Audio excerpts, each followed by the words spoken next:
नमस्ते, म माधव। आज अलि फरक विषयवस्तु लिएर तपाईहरुमा आज उपस्थित भएको छु। म अहिले शिवराज नगरपालिका 1 बनकसमा छु। एउटा यस्तो परिवारमा पुगेको छु जसले जीवन यो दिन यो रात संघर्ष गरेर बिताइरहेको एउटा परिवार छ। त्यो परिवारमा पुगेको छु। मैले तपाईलाई देखाउन चाहन्छु। यो शिवराज नगरपालिका 1 बनकसमा हुनुभएकी 44 वर्षकी पार्वती चौधरी। विगत 2 वर्षदेखि उहाँलाई शारीरिक समस्या आयो। विभिन्न शरीरमा समस्या आइसकेपछि उहाँ उपचारको क्रममा जानुभयो र उपचार गर्दै गर्दा उहाँलाई डाक्टरले भनेअनुसार उहाँको मुटुमा पानी जमेको र एउटा किडनी मा समस्या देखिएको कारणले उहाँ उपचारको लागि एकदमै विभिन्न ठाउँमा पनि पुग्नुभयो। तर उहाँको अहिले जसरी डाक्टरले उच्च खर्च लाग्ने भइसकेपछि उहाँ फर्किनुभयो, घरले आउनुभयो र अहिले उहाँलाई म तपाईलाई देखाउन चाहन्छु। उहाँको नाम पार्वती चौधरी हो। उहाँको अहिले पैसाको अभावले गर्दा उहाँ यसरी घरमा बसिरहनु भएको छ। उहाँसँग थोरै पैसा आम समुदायले कतिपयले दिनुभयो, कतिपयले सहयोग गरे, जति सहयोग गर्नुभयो त्यहाँबाट पनि जति पुग्ने उहाँलाई यति नै भइसकेपछि अहिले उहाँको उपचार हुन सकिरहेको छैन। दर्शकबिन, म तपाईहरुलाई जानकारी गराउन चाहन्छु। मानिस एउटा जीवनमा संघर्ष गरिरहेको छ। तपाई हाम्रो सानो सहयोगले गर्दा कसैलाई उपचारमा सहयोग हुन्छ भने तपाई हाम्रो साथ र सहयोग अवश्य पनि पाउनेछौँ।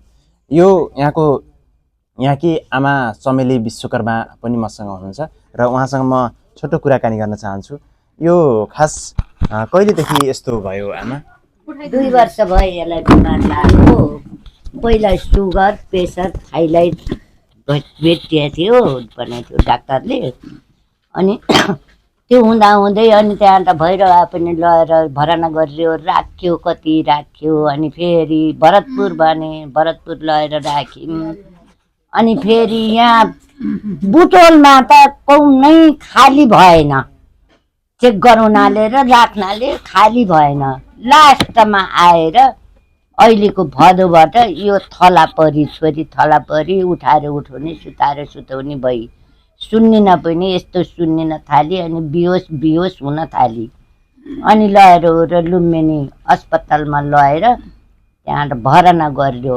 पहिला राख्यो 1 दिनभरि उसमा इमर्जेन्सीमा राख्यो। अनि 1 दिन इमर्जेन्सीमा राखेपछि अनि आइसियुमा निकालेर लैदियो।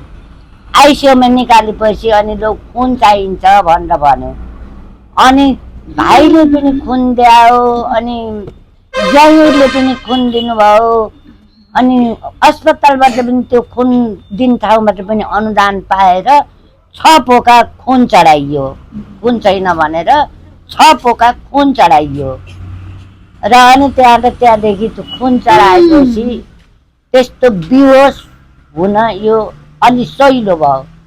अनि हुन्छ कि भन्दै राख्दै अब आफ्ना मान्छेहरूले पनि सहयोग गर्नेहरूले पनि गरे। अब यहाँ होटलमा आउने दिसा पिसाब गर्नेहरूले पनि देख्नेभरिले पनि सहयोग गरे। आफ्ना मान्छे 12-15 वर्षका होटलमा भाडा माग्नेले सम्मले पनि सहयोग गरे र पनि नपुगेर अहिलेको भदौबाट यता यस्तो भएको। अहिले मङ्सिरमा 1 महिना आइसियुमा राख्यौँ। अनि लिएर अहिले 20,000 को 2टा सुई लगाएर ओर्ल्यो र अनि डिस्कास गरिदिनु भयो डाक्टरले र निकालेर ल्याइयो, लिएर राख्यो। अब 1 हप्ताको ल्याउन भन्नुभएको थियो उहाँहरूले। लाने मेरो क्षमता भएन, शक्ति भएन। अनि मैले यस्तै घरमा राखेर बसेछु। यस्तै आउने जानेहरूले 2-4 पैसा दिएको उरेको गरेर घरमै अक्सिजन लिएर दिनको 1 टाइम, रातको 1 टाइम मैले घरमै अक्सिजन लाउने र प्राण फर्काउने।